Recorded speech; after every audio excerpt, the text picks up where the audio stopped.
You always having a fallout with the municipality, accusing them that they are not supporting you. How do you want them to support you? Okay, just in a simple fact like this. Yeah. When I took my tourists, once I always have a fallout with them. Yeah. When I took my tourists up to the mountain lake and they had a party, then the papers and stuff were lying all over the place.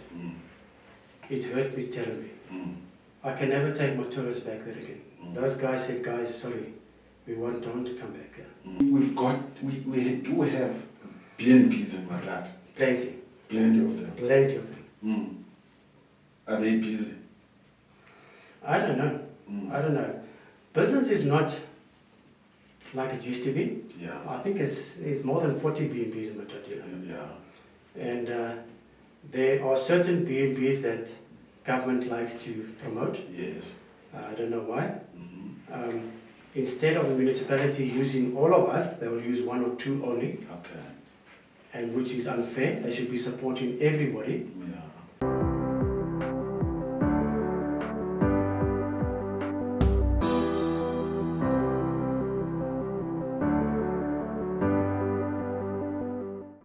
Alright, masinamkele kwakhona ke babukeli be-Informa Digital TV siseMatatiele kaloku indawo ke apho ethandwa kakhulu zi-tourist abantu besuka ngapha nangapha indawo eyiborder phakathi kwe-South Africa kwakunye neLesotho indawo enenduli enentaka ezinhle enedam elihle. This is where si-enjoya tourist attraction areas. Today I'm sitting with a man who loves tourism, who loves to visit areas that are nice in this place, and who loves to go to Lesotho. He loves to take people and teach them and tell them about the history of many areas in Matatiele.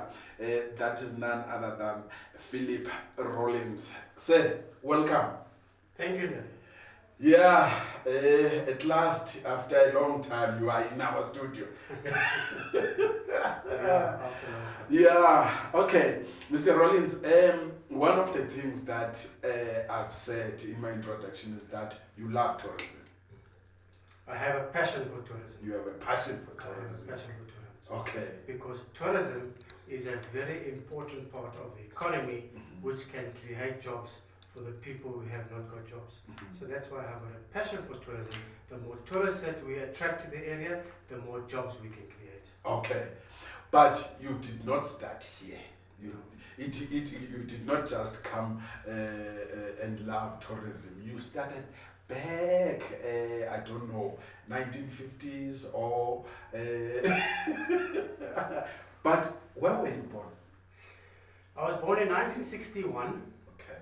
in Cape Town, Bellville. Okay. But if you go back over there, my grandfather was farming in this area. Okay. My father was born in the area. Okay. Even this lake we have on top of the mountain lake. Yeah. My grandfather was farming there for many years. So that place has got a lot of heritage for me, because that is where my grandfather started farming by his own. Before that, he was out in Onkeluk's Neck at Shepherd's Hope. Then he came to the lake, and then after that he went to the Manyani, where he bought himself a farm. So he had 19 children, of which 14 survived. Okay. I knew all 14 of them. My father was one of them. And in those days, there's no money, people were poor. So when my father reached at 8, he had to leave school to go and work, to send money back home to support the family. Okay. So we are from Matatiele. My father was born in Predia. My grandfather was working the farmlands over here for many years. So Matatiele is, to us, is home. Okay. It's Rawlins territory. It's where we basically started as a big family of here in the early 1900s. Okay. Now, when you were growing up, did you came back, did you assist your father in farming? Yes, we were farming. My father believed in teaching us to work hard. Okay.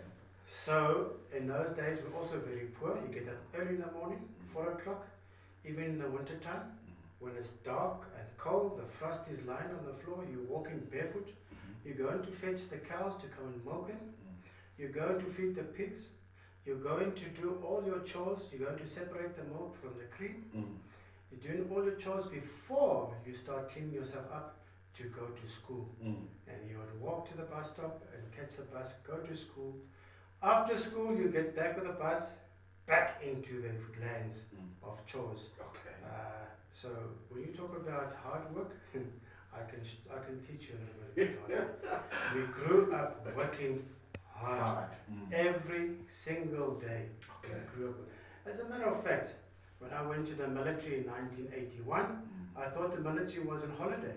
Is it? Yeah, because of the easiness that compared to how my father brought us up to the military training. Our military training was nothing. Yeah.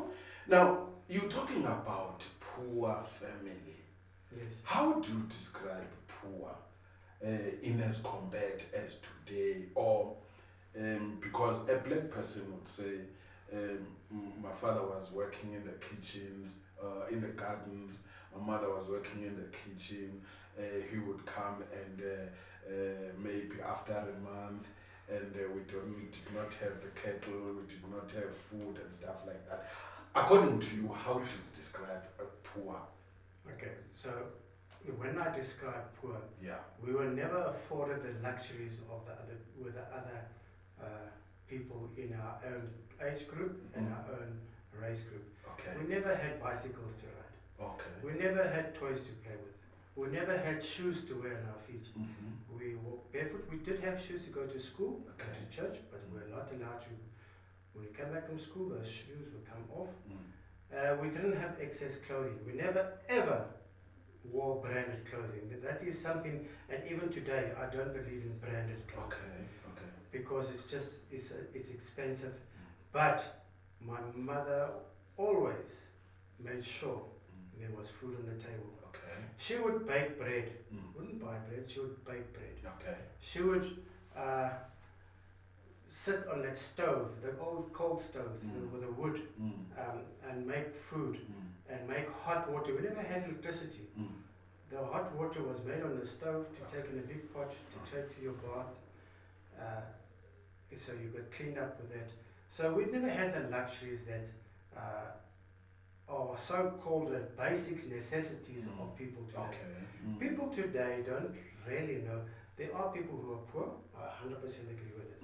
But generally speaking, people don't know the hardship of working hard and still being poor. Sure. Did you have cattle? We had cattle. From the age of 4 years old, Okay. I was waking up at 4 o'clock in the morning to go and feed the cattle when we were milking. From the age of 5, I was milking cows. I had 3 cows I had to milk myself. Okay. From the age of 5, and we didn't have machines, you milked by hand. And that's how we grew up. Okay. Looking after cattle in the veld, cultivating the lands by hand, by fork, planting vegetables, pruning the trees for peaches, apricots. So we planted a lot of our own food. Okay. And that's how we survived with food. And then of course we would, my father would slaughter a cow every year now and again to have meat in the house. Okay.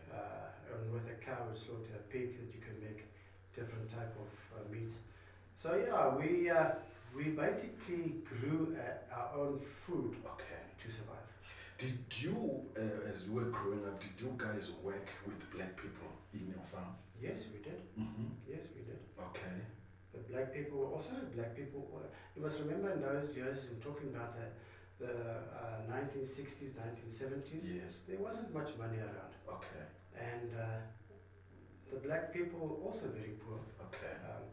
But you know, we would, in those years, as it was common, we would give them milk in the mornings, we'd give them meal, Okay. and we'd give them a bit of rations of meat, etc.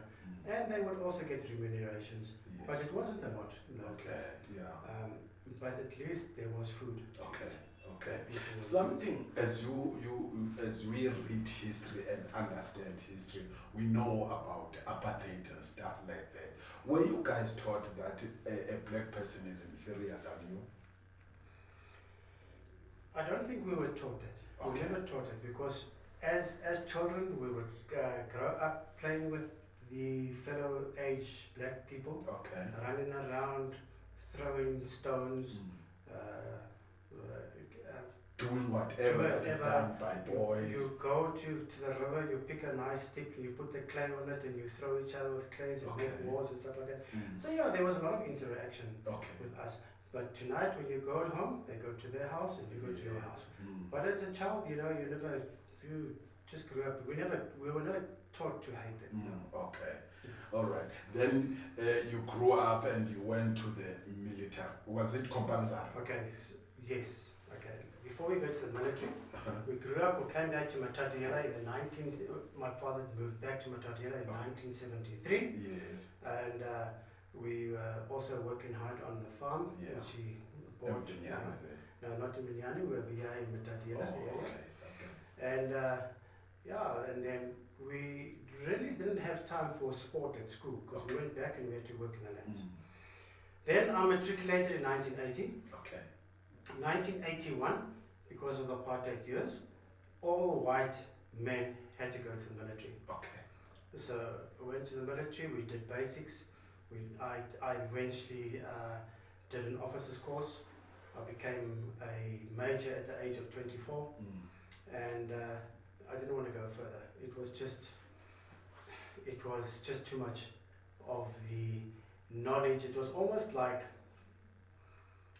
trying to change your character as you as a person. Oh, Yeah. okay. And I said enough is enough. Mm. But we still had to do our camps, etc. Up until we were up on the border, the southwest border now, which is Namibia border. Okay. Because Namibia, southwest Africa was part of South Africa, Yeah. which became in Namibia. Mm. And that's where we did our military. And then we were also came back to Matatiele and we had to go do camps in the military. Okay.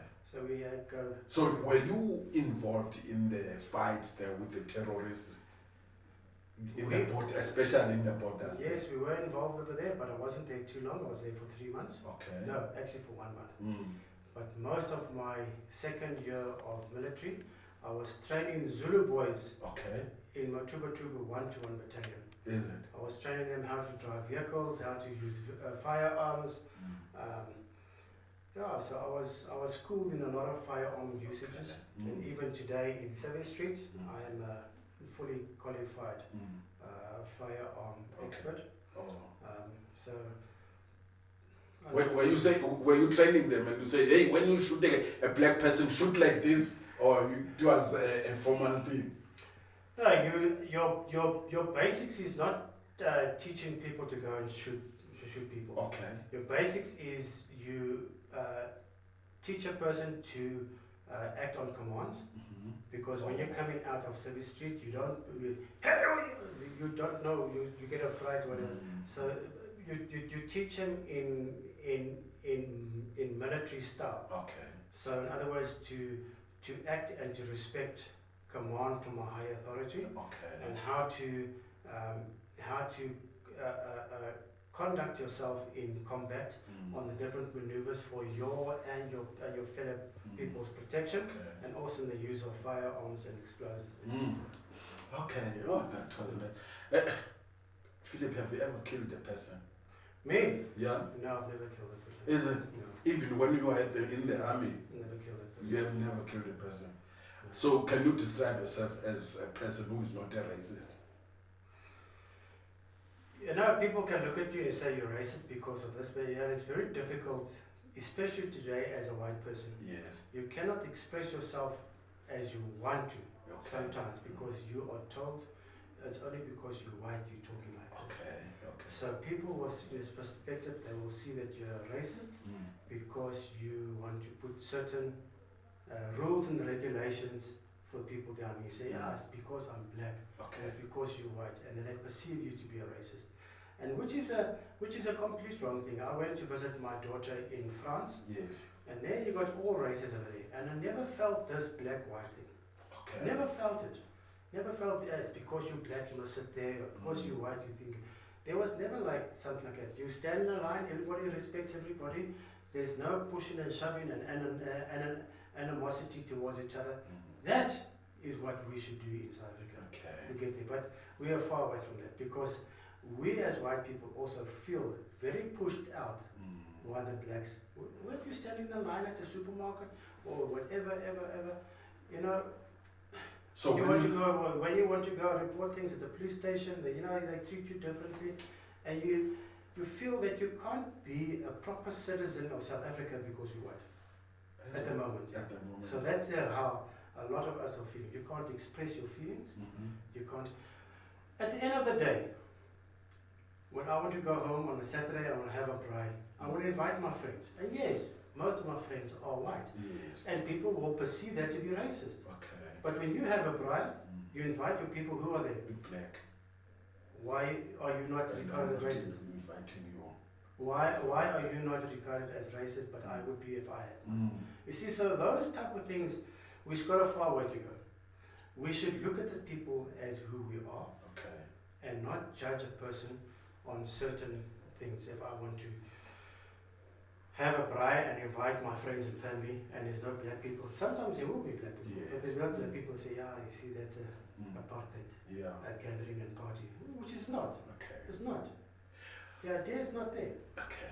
But when you were growing up and during the time of apartheid, did you find it wrong when there's something like black people must go this side, white people must go this side? Black people, you cannot do this. It's only white people that can do that. Or maybe you can say you looked at this thing and you could not do anything. Okay. You know, being involved at home most of the time, all the time, you don't get exposed to the things that are happening outside. Okay. So we never went to the beaches, we were working. We never went to wherever, we were working over there on the farm. So that was our environment really. Okay.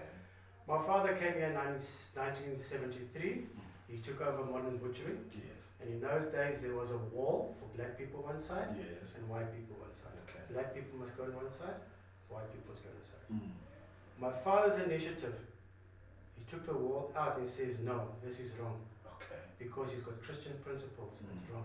He took it well, he was criticized, he was for many things, but he says, even then, the law stated white and and he regrets it, he opened that wall, he took it down, because there were two entrances, a black entrance and a white entrance.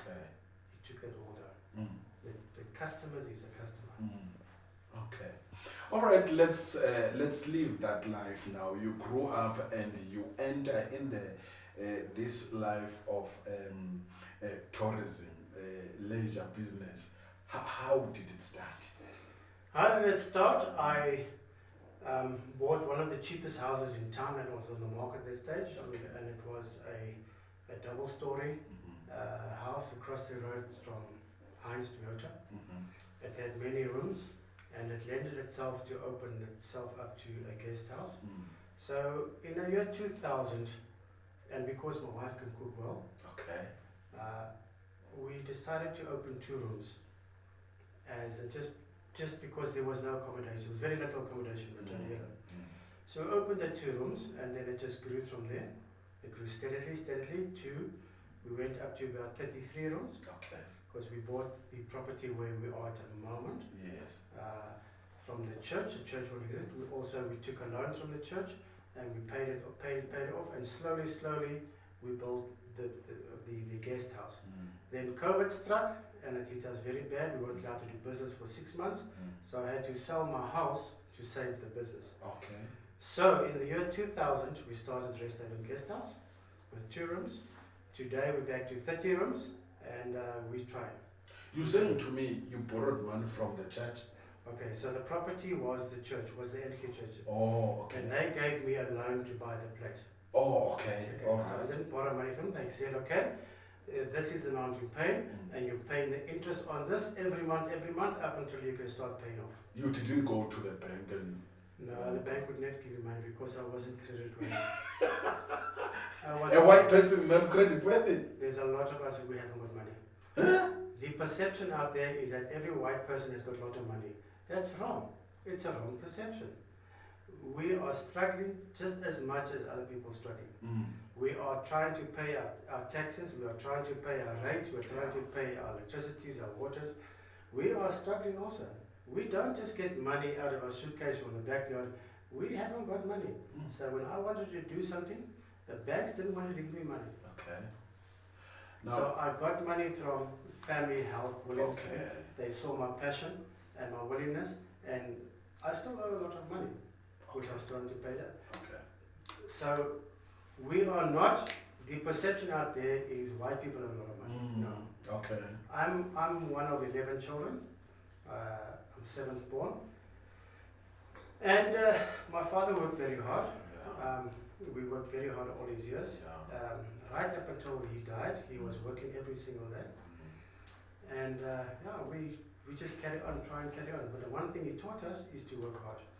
Now, you start with this two room. Correct. What did you see an opportunity? What was happening here? Was it busy in Matatiele? It wasn't so busy in Matatiele, but Yeah. there was an opportunity, and I also said, if I want to do tourism, I must build a good base so people can come and stay by me, Okay. and I can show them what the attractions are around in the area. Okay. And that is when I started to get the 2 rooms, and we got 1 or 2 reps, and we put this and that. Oh. And now I got to a stage where I can host big groups, Groups now. because now I have a conference facility that can seat 100 people. Yeah. The other conference facility can seat 30 people. There's a venue, a function venue that people can come have weddings, celebrations, 21st birthdays, Okay. baby showers, Mm-hmm. all those type of things. Okay. But we have to, it depends on how a person wants to use it, Yes. we have to facilitate it in that it doesn't interfere with guests. Okay. So if you take the wedding, you take the whole wedding package with 10 rooms plus a venue, which is only 15,000 rand. Okay. For 10 rooms plus a venue, which is very cheap. You go and put up a tent for 15,000 rand and you've got nothing. So that is where we got into. We got into having a base where we can host groups. Yes. We can invite people to come and have a look at the area and showcase the beauty that we have over here. Okay. Now, starting with that 2 room, then the time goes on. What are the challenges as you beginning to develop this business, and you've got a vision about what are the challenges? Okay, let me just start off. When a business, Yes. the way I started business, I didn't have a business plan. Yeah. In my mind, I had a business plan, Okay. but didn't have it on paper and budget, etc. My budget is spend as little as possible and make as much as possible. Okay. So, I've never been smoking or drinking. People go and they drink and they spend lots of money. I take that money, I put it aside. When I've got enough, I fixed up 1 room. Okay. I'll fix up another room. Then I collect, little bit, and I fix up another room. Okay. I fix another. So the challenges now, what are you talking about challenge? So that's the way we grew up. Okay. Is you save, you can expand. Okay. You can expand even further. Mm. So the challenges you say, our challenges in this guest house is everything. Especially then when you were growing up, what were the challenges? A lot of challenges. Yeah. You have to get new linen, you have to get beds, you have to get proper TVs, and all that stuff costs a lot of money. Okay. When you look again, you budget for 10,000 rand, you see you spend 20,000 rand.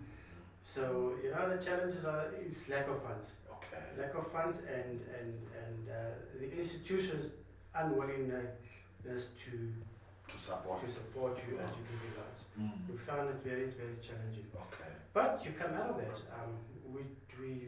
We're not extravagant spenders on ourselves. Okay. So we put that little bit of money away that you you're going to have your beer tonight. I'll take that 6 rand and I'll put it one side.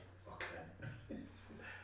Now, you open up now, you've got 33? About 30 rooms. 30 rooms. 30 rooms. And you've got a conference center? 2 conference centers. 2 conference centers. Which one is a venue? Is a venue, okay. Where I can go and do my party and wedding and stuff. All right. The other thing now that you've added in your BNB is the issue of tourism, where you are taking people to different areas, especially here in Matatiele. When did you start that one? Okay, so when I had established a base Yes. to get people, they invited media people to come and I showed them around the area. So in those days, it's because most of the tourists in those days were basically white. Okay. Because the black person hadn't got into the habit of touring our country. Mm-hmm. They would come and visit friends and family for weddings and for funerals and for special celebrations, Yes. which is also tourism. Yes. You also want to host them and make their stay pleasant and memorable. Okay. So that's also tourism. Mm-hmm. So a person coming for business Mm-hmm. is also a business tourist. You have to look after it. Okay. But now the weekends come. There's no business area and all the rooms are empty. Now what? Everything's standing. Mm. And I see these motorbikes coming past and it's 4x4 guys coming past. I said, no, man. We need them to come spend the night in Matatiele before they go into Lesotho. Okay. Because Matatiele is the gateway to Lesotho. Okay. Not Coxhead. Coxhead is far from here. Mm. Not Maritzburg or Durban. Matatiele is the gateway to Lesotho. Mm-hmm. So we need to get them over here before they go into Lesotho. Okay. And they were just passing. So I said, no. Let me go and investigate what is happening. What is happening? Yes. So I took my own vehicle, my own funds, etc., and I started driving through Lesotho, various roads, various places, and I started taking pictures, and I started a social media group, and it's just grown and grown and grown. And you started posting your Posting pictures. pictures of what you can see in Lesotho. You can see Solid Pass, you can see those beautiful passes, Yes. Mafika Lesu Pass, you can see Katsi Dam and Mahali Dam, you can see Matatiele waterfall, the other waterfalls you can see Koilani Mountain where the Basotho got the inspiration to do the hat, and all these other things. You can see different interactions with the Basotho people. To me, it is very humbling to see a Basotho herd boy interact with these animals. Those animals, I was always wondering, how come these cows are not eating that guy's mealies? Okay. That guy's maize. Mm. These animals are listening to the herd boy. He will walk in front of them and say, and they'll come and they'll follow him. He'll scratch their legs and you'll see them rubbing. The interaction between the herd boy and the animals in Basotho is something special. Okay. You don't see it over here in South Africa. You don't. You see in South Africa the stick and the stone, you're chasing them and shouting at them. But there, they talk nicely to them, and they're part of their family. It is amazing to see the interaction. So you see cultural things. Okay. You see the people. The people are in Lesotho are very hospitable. Yeah. They're very friendly. They're poor. The people, if you're talking about poor, let's go to Lesotho. The minimum wage in Lesotho is just over 2,000 rand a month. It's $100 a month. So when you see that, you also say, right now, tourism is a vehicle to create jobs. Okay. So the more tourists I can take to Lesotho also, starting from Matatiele, giving Matatiele something, and going to Lesotho, the more jobs you can create, the more people can come out of their poverty. Yes, yes. Tourism is a vehicle to take people out of poverty because it has the potential of creating many jobs. And especially when I've seen and I visited my son in New Zealand, the tourists over there are full of. Okay. The government doesn't charge a cent for any attraction in their parks, not even a cent, because they know that tourist comes, he spends, he buys petrol, which is got taxes on, he buys the food, he buys clothes, he stays in accommodation, and those things are adding to the fiscus, which is creating more jobs. Okay. Now, You're going to go and charge a person too much to enter this place. They say, no, we don't want to go there. I'll give you an example. Sudana Bay in northern KZN. Yes. Lovely beach, one of the best in South Africa. Yeah. It's got a beautiful reef. Used to go there often. Last time I went there, they charged me every time I go with my vehicle, plus every passenger I take. So after a week, it's costing you 2,000 rand to take your family to the beach. I said, never again. Now those people are crying because there's no tourists in the area. The guest houses are closing. There's no more jobs. Okay. Why? Because you wanted to extort the tourists over there. And a tourist, you can't force a tourist to go to where he wants to. You must encourage him and entice them to visit your place. As soon as your tourist feels like corruption, bribery, extortion, says, not a problem, there's plenty of other places I can go to. And they cut that place out. So that is the experience that you gained when you were going to these areas trying to investigate. The experience I gained in Lesotho is, they say, come, when are you coming to visit me? Yes. Please, we got this attraction, come and visit me. Come because now I have put on social media and I've got quite a few followers. They say, please, when are you coming to visit me? I want to show you. Even now, when I take my groups, there's certain guest houses say, hey, it's a privilege to have you over here. We're going to give you a special price that you're going to come back again next time. Because I'm taking 30 people at a time to various places. They say, oh, we are so privileged to have you, because they see the potential of tourists coming and spending money in their places and going out there and getting a good experience. You've got one opportunity. If you visit me at Rest Haven Guest House and you got a bad experience, you don't come back again. Yes. But if you come to Rest Haven Guest House, you get a good experience. You say, hey, that's a place you must go. Okay. The food is good, the hospitality is good, those guys are friendly, they'll do everything that you want. Yes. But if you come there and I say, hey, who you? Who are you? You're going to come back again? No. Okay? Sure.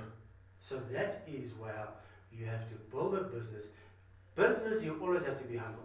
So you're saying to me, you taught yourself, you did not go to school in terms of the nitty-gritties of encouraging the tourists and telling them about this and how to treat them. You did not go to school. You taught yourself. Okay, let me tell you also here. Business principles stay business principles. Okay. If you're selling apples and bananas on a corner street, the business principles stays a business principle. Okay. You give the best product at the best price to your client. Yes. Then he comes back again. You treat your client with courtesy, respect, and try and look after them. That is business principles. You don't have to go to business school to do that. Yeah, okay. So I've been brought up in the butchery business in modern butcher. I've worked there for 21 years. Okay. The principles of business through practical learning and hard work. Okay. There's no such a thing. You come to work. We started at 3 o'clock in the morning and you ended at 4 o'clock in the afternoon. Yes. There's no lunchtime or whatever. We were taught to work hard and to look after the customer. Okay. You try and look after the customer. So that is business principles. Whether you want to, wherever, if you're selling a vehicle or you're selling a banana, the business principle stays the same. You try and look after your customer. So, business principles I was taught in me since a very young age. Okay. Never went to school. We never had money to go to university. Okay. We couldn't afford to go to university after school. We couldn't afford to go to colleges after school. We had to start after school. We had to get back straight into working. And by that, your practical lessons. You know that life teaches you lessons? Yes. And sometimes you fail. And we call that school fees. Because everybody fails sometimes. We call it school fees. Okay. So you're paying your school fees in the university of life. So I've been taught in the university of life the practical nitty-gritty of business working in the tourism. But also, I was also willing to stand on the tourism board that used to do the tourism in and around Lesotho. Okay. The Maloti Drakensberg route. You would see some boards every now and again. That has fallen flat. I was one of the ExCo members that we used to have meetings in different areas every 6 months. Now when I drive from here to Vicksburg, Yeah.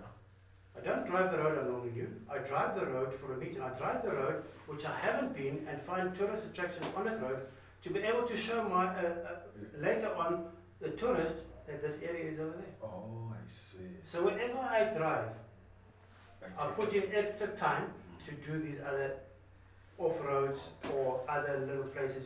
And then you hear, you must go visit this place. And you make a point to go and see it. Sometimes it's beautiful. Other times you say, no, it's not worth bringing tourists up here. Okay. Okay. So you make your assessments on it. So there's a lot of things that you learn during the things that work and things that don't work. Okay. I'll give you an example. On my social media page, I post a beautiful waterfall, the Matatiele waterfall. It's flowing and it's beautiful and green. I'll get 7,000-8,000 likes. Then I see a traditional house, a rondavel, 2 rondavels. One is just newly thatched. I'll take a picture of that, I put it on social media. I'll get 55,000 likes.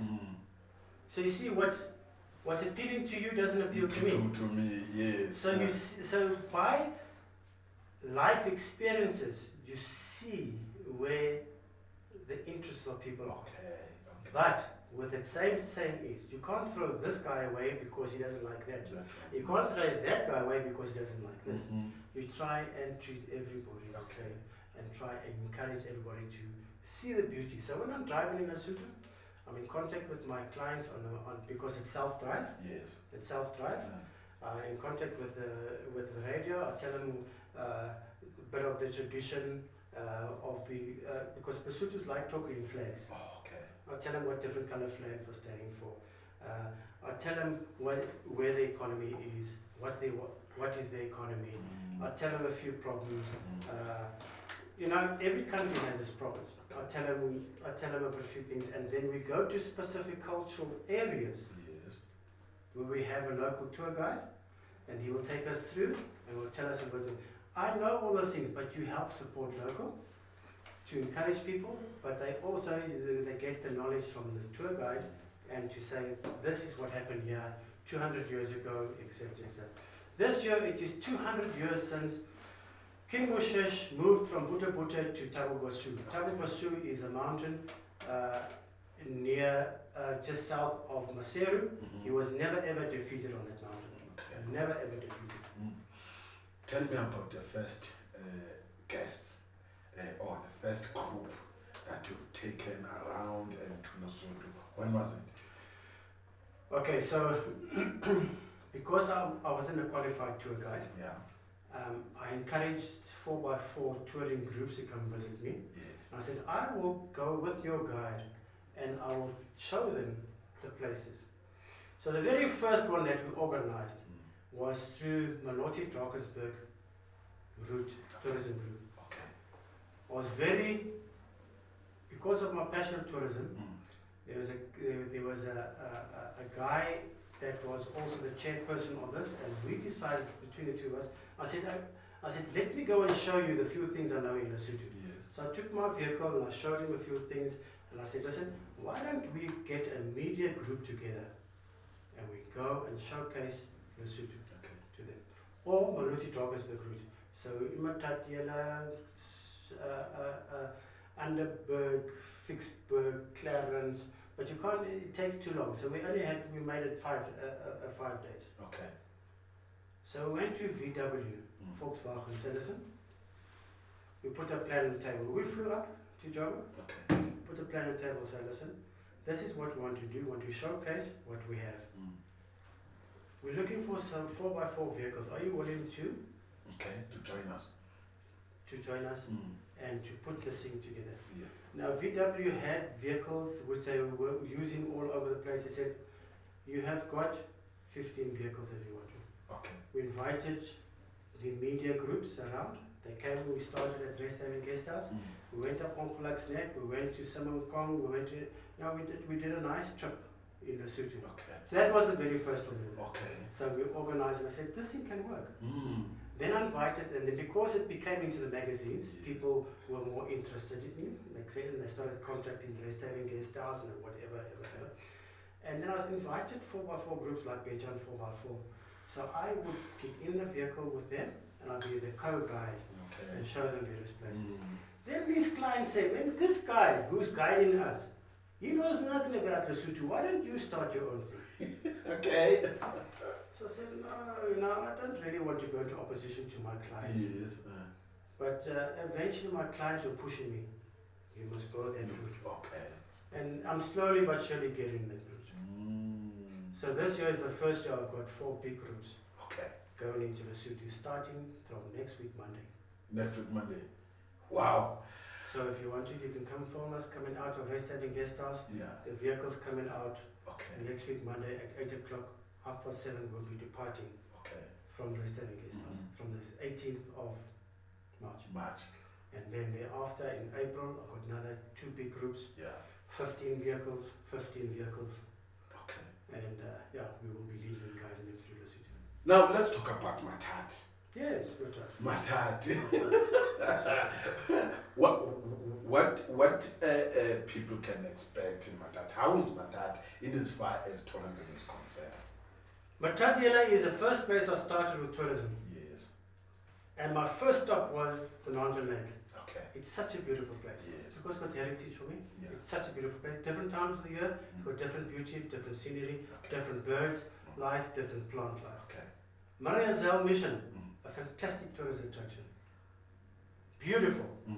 Bushman paintings just below Kwacha's Neck. Yes. Some of the most unique Bushman paintings there are. You not very often see Bushman painting snakes. I can show you Bushman Okay. paintings with snakes. There is fishing in the area, trout fishing, carp fishing in the various dams. There is scenic drives. Have you ever been from Matatiele, Silverville, over Carcass Hill? You don't know what Carcass Hill is anymore. No, I don't know. As you go out of Silverville, the first turn to the right. Oh, okay. That was Carcass Hill. Okay. They've taken the name of it. Over here to Montfrey, you come back this back road, you see beautiful scenery, come back onto the road. On over the here, road, yes, on R56. on 56. Yes. It's a nice drive. Yeah. It's Okay. a nice, beautiful drive. Mm.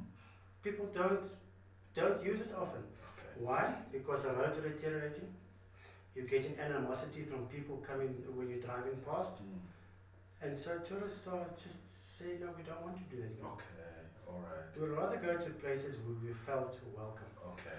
But Mariazell, they always welcome you. Yes. But the road, Mm. So do you think those are the challenges our challenges are when it infrastructure. comes to infrastructure? Infrastructure. Mm. Good infrastructure brings development. Okay. Bad infrastructure destroys development. Okay. Even if, when I was a youngster, Mm. talking about apartheid days, Yes. they had graders on these roads, they had people, they had road camps Yes. where the people would be specifically granted those roads to do, and you know at least every 6 months that road will be gravelled Yes. and it will be graded, Mm. and there will be people walking and filling up the holes and taking the stones out the road. Sure. When last have you seen a grader on Kocha's Neck Oh, Road? a long time ago. When last have you seen a grader on Matatiele Mm. or Ongeluk's Neck? Mm. It's got so bad that you can't drive up Ongeluk's Neck anymore.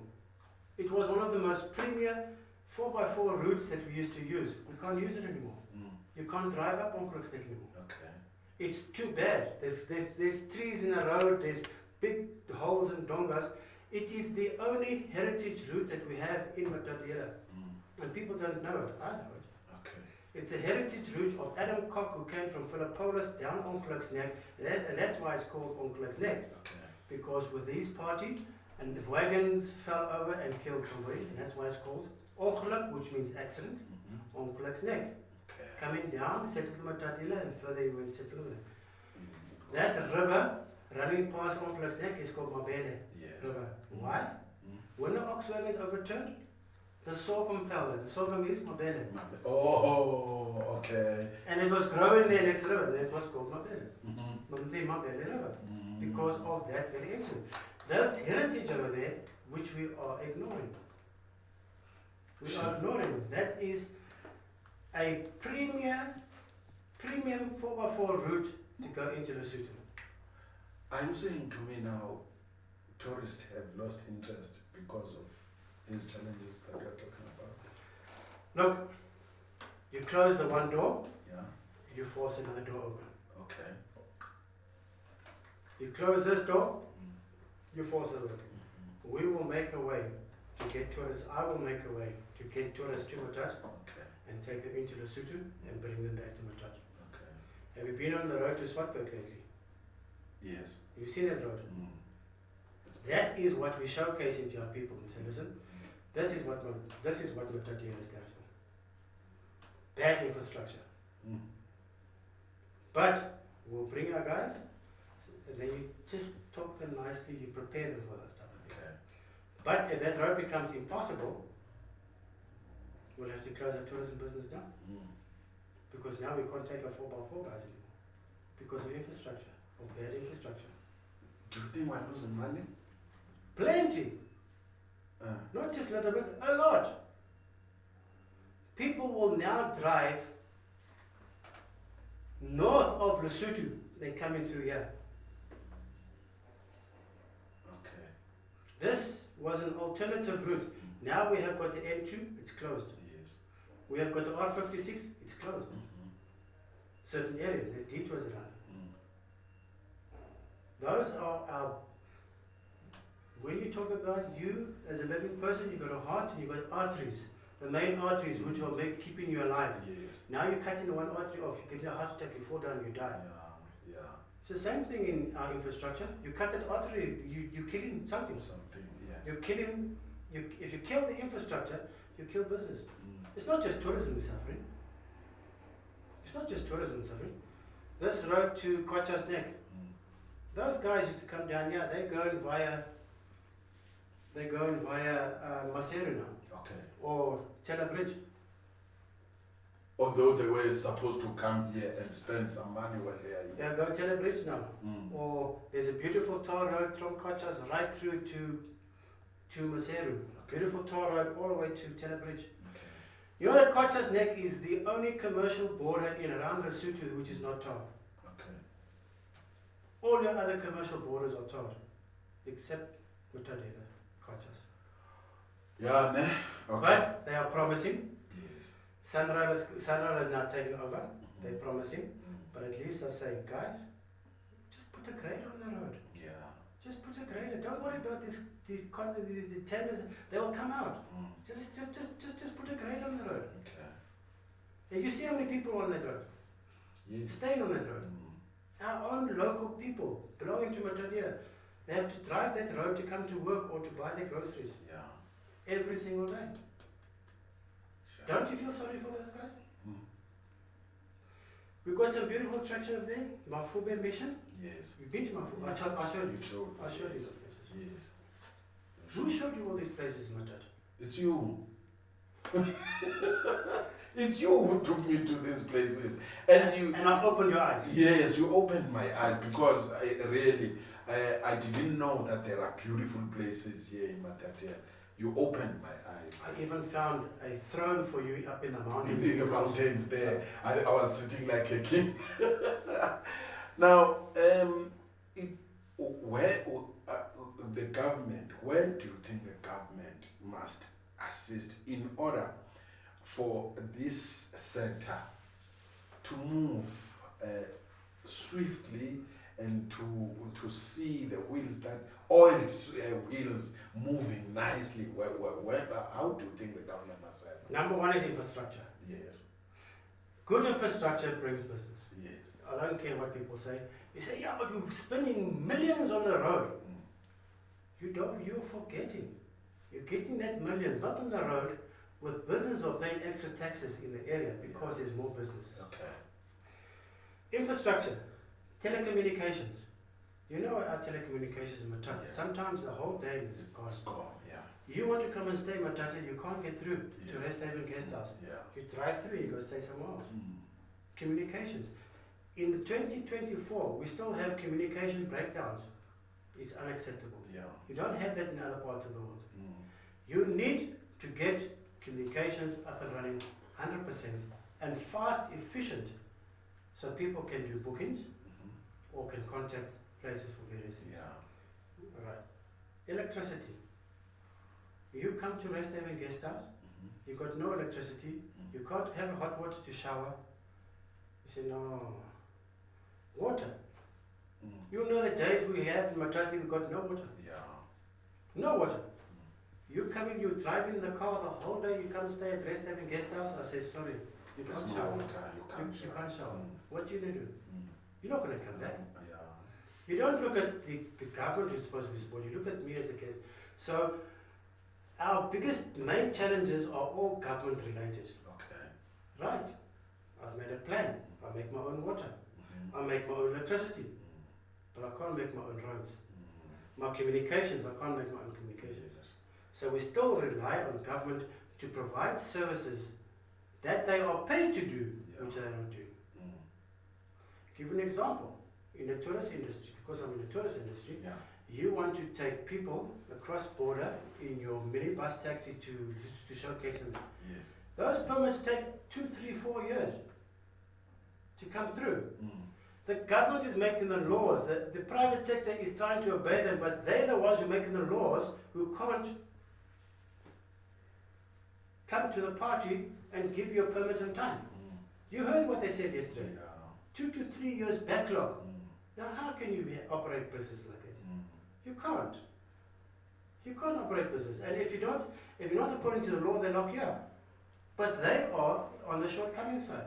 It doesn't make sense to me. So government needs to come to the party and do their job that they're supposed to do. They're supposed to do certain things which they are paid for by taxpayers to do those things, and they're coming short. Government should provide electricity. We shouldn't have no electricity. Government should be supplying water. We shouldn't have water shortages. Government should be supplying good quality communication, good quality roads, infrastructure. That's all government related. They should be supplied. And we find those as big and huge challenges. But we try and work with government, we try and work and to sort these things out and to make people aware that we need those services in the area. Otherwise, our people will get poorer. You're always having a fallout with the municipality, accusing them that they are not supporting you. How do you want them to support you? Okay, just in a simple fact like this. Yes. When I took my tourists, once I always have a fallout with them. Yeah. When I took my tourists up to the mountain lake and they had a party, then the papers and stuff were lying all over the place.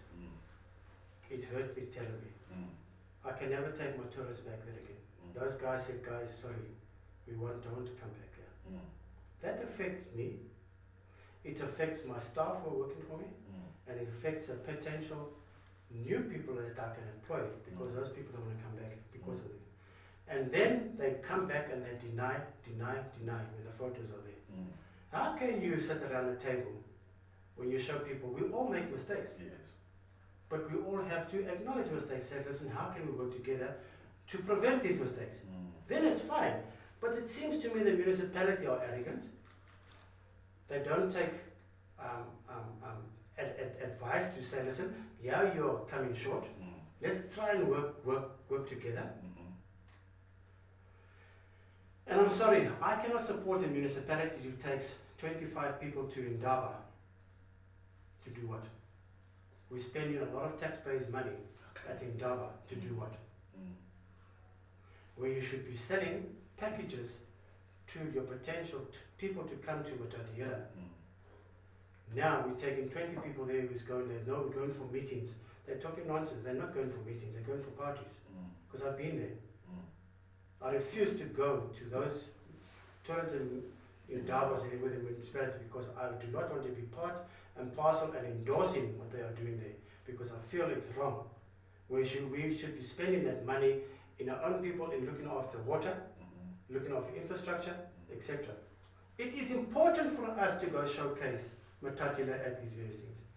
It is not necessary to take the amount of people going there. We went to a caravan show a month ago. More than 10 people went there. We haven't even got a caravan park in Matatiele. What are we selling to those people?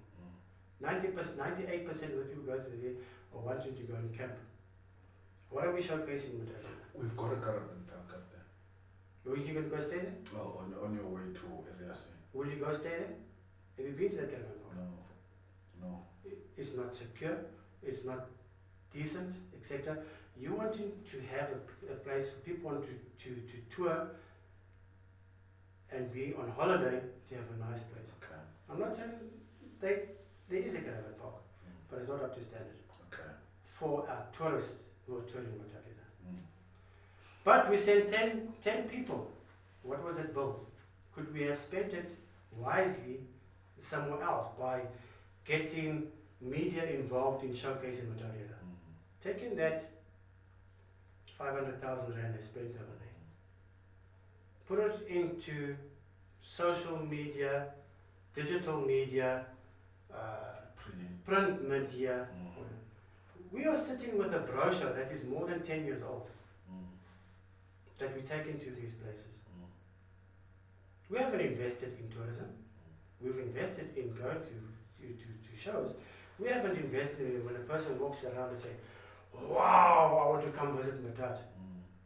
We haven't invested in that. So we still have a long way to go. We've got a long way to go. But it is a collaboration between the private sector and government. At the moment, government says, this is the way we're doing, we want no other input. Okay. But Matatiele has used a lot of my pictures. Fine, use them. Promote Matatiele in my pictures. Okay. Go for it. We need to promote Matatiele for the benefit of us all. I haven't got any remuneration for it. It doesn't matter. Yeah. As long as we promote Matatiele. But then when I bring up a problem, then they accuse me of being the problem. Then I can have a problem with them. Instead of sitting around the table, still today, not one of them come and say, hey, how can we sort this thing out? How can we work together to get this thing right? Still today, not one person in the municipality. As a matter of fact, that lady from environmentals, she's a young lady, man. She doesn't even respect for the knowledge I have. I think I've got more knowledge about environmentalists than what she has got, and I've never been to school. I've been to the school of life. I know you don't throw papers and bottles out.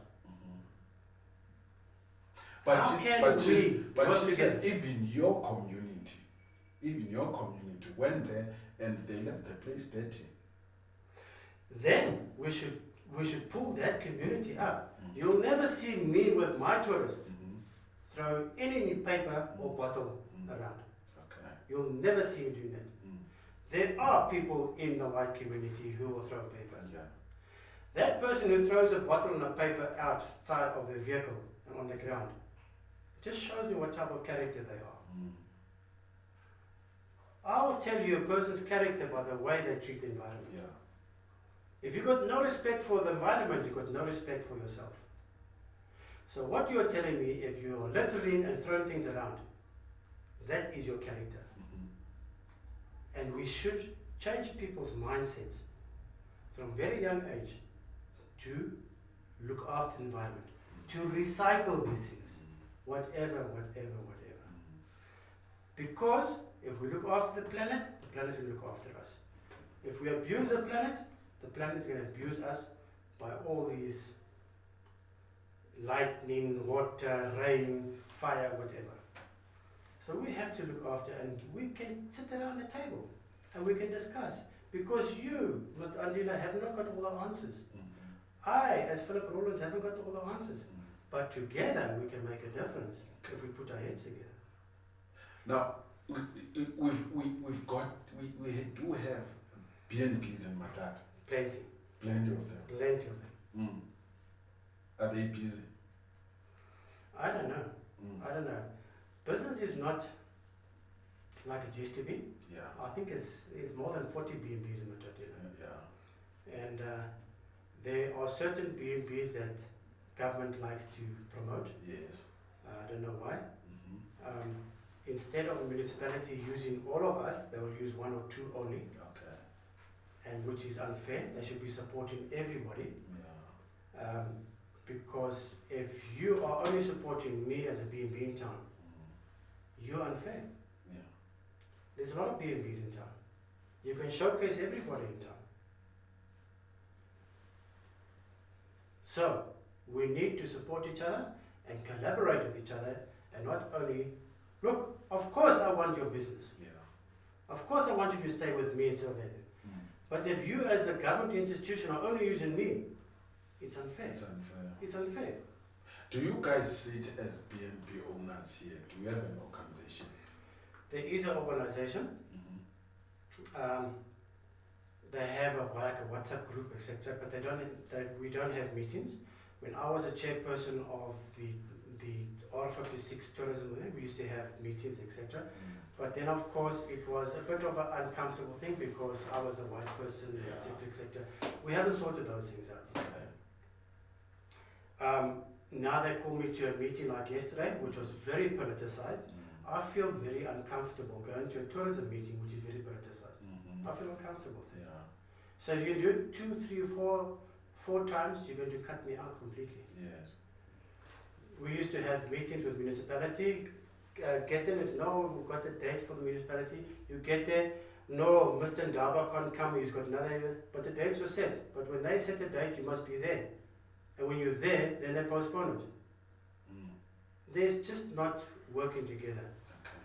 You know, Rest Haven Guest House has been going since 2000. I haven't had one representative from the municipality in the form of a councillor, a tourism councillor. We've got a tourism councillor. Never ever come to sit with me and say, listen, how can we take Matatiele forward? Okay. Isn't that his job? Yeah. He should go around, not only to me, but to everybody and say, listen, let us get your ideas. Let us see how, isn't that his job? He's getting paid for a lot a month. Yeah. In 25 years, not one councillor of Matatiele has ever set foot in my place to have a cup of coffee and let's have a chat like we're chatting now. Yes. It's wrong. They must do their work. Maybe they are afraid of you. Of what? What am I doing? What have I done to you? Why have you approached me? Why have you approached me? We think differently. Our approach is different. And we understand issues in a different way, you know. Even the municipal manager. Yeah. It's part of his portfolio. Come and see how, guys. Even whoever. Municipality is local government who should be supporting your local enterprises. Yeah. And that's what I'm saying, there's a lack of support from our local government. They are not supporting to see where and what are we doing. Okay. And having an interest, because at the end of the day, the BNPs are employing a lot of people in Matatiele. And those people are our people. Okay. And if we're not employing them, they've got nothing. Are you prepared to mentor young, black, tourist interested people in Matatiele? Always been open for that. Okay. Always been open for that. I took the young black lady, Makosi. Okay. I took her to Lesotho the other day. I didn't charge her a cent. I said, listen, you want to start? He says, come on, I'll show you a nice place. That's cool. Yeah. I took her with me. I took a client, but I took her with. I said, come. She said, how much was I pay? I said, you can give me a tip at the end of the day. She wants to give me. I said, no. It was. Okay. So I do it. I do it, but a lot of times I've tried also. But then I just want something out of it all the time. Yeah. I just want something out. Oh, yeah. And I'm tired of fighting nowadays. Yeah. Tired of fighting. I can mentor you, 100%, no problem. I can encourage you. I can give you ideas. People often phone me, hey, I want to open a premier restaurant in Matatiele. I said, yeah, that's good, but it's not going to work.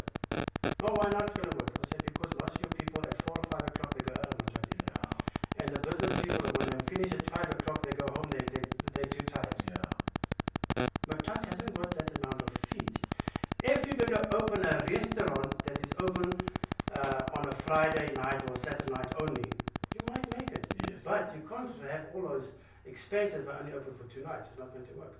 How many people have tried and have failed? A number of them. Because We as Matatiele people don't go and support those things because we get tired in them.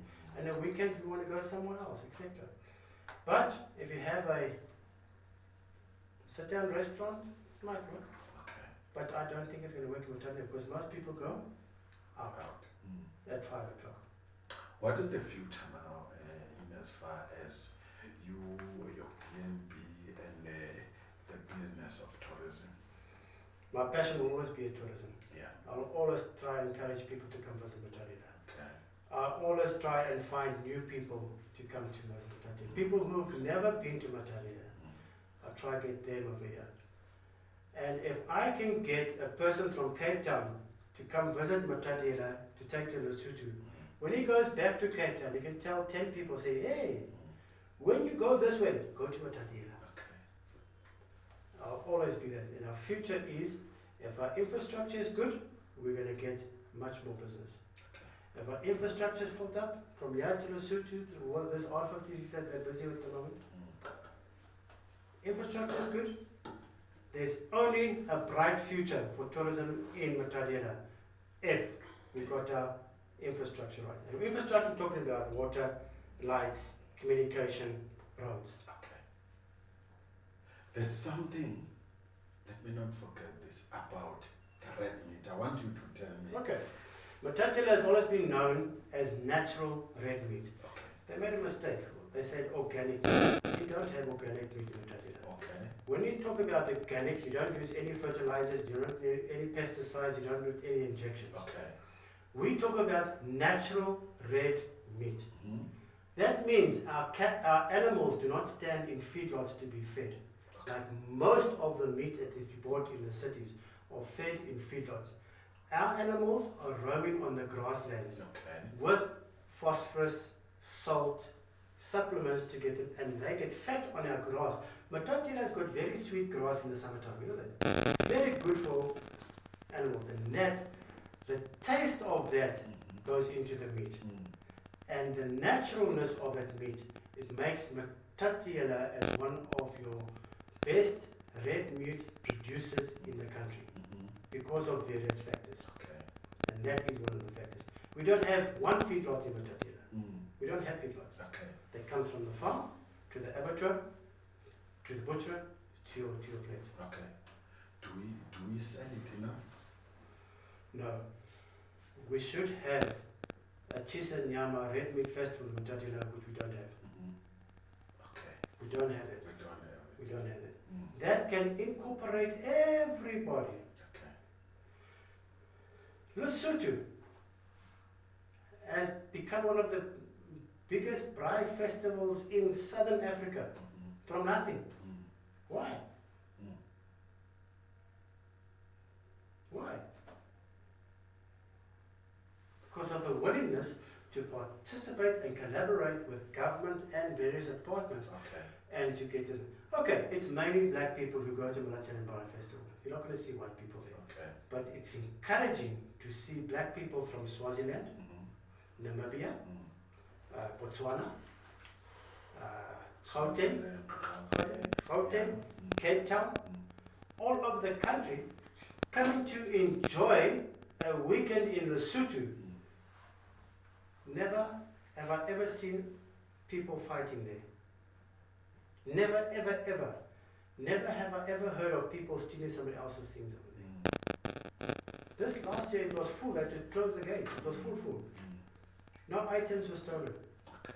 No fights broke out because of mutual understanding. We're coming here to enjoy ourselves.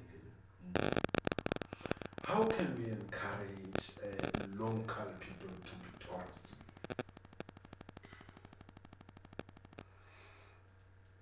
With these various little sectors coming up, like Makosi, she started in these hiking things. Yeah. When you get a hiking group, they say, wow, I didn't know this. Yeah. A person that is so enthusiastic about it, that will start growing, taking people to Marozelle. That's where I started, taking people to Marozelle. She's taking people over there. Encourage her to do that. Encourage people to go to places that don't cost a lot, because our locals haven't got a lot of money. Yeah. And to be a tourist costs a lot of money.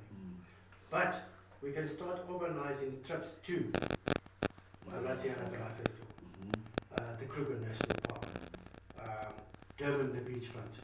People love the Durban. Our local people do go to the beach, so they are tourists over there. But now we put fingers out to go somewhere else. And to encourage people to enjoy the environment, that's how you become a tourist.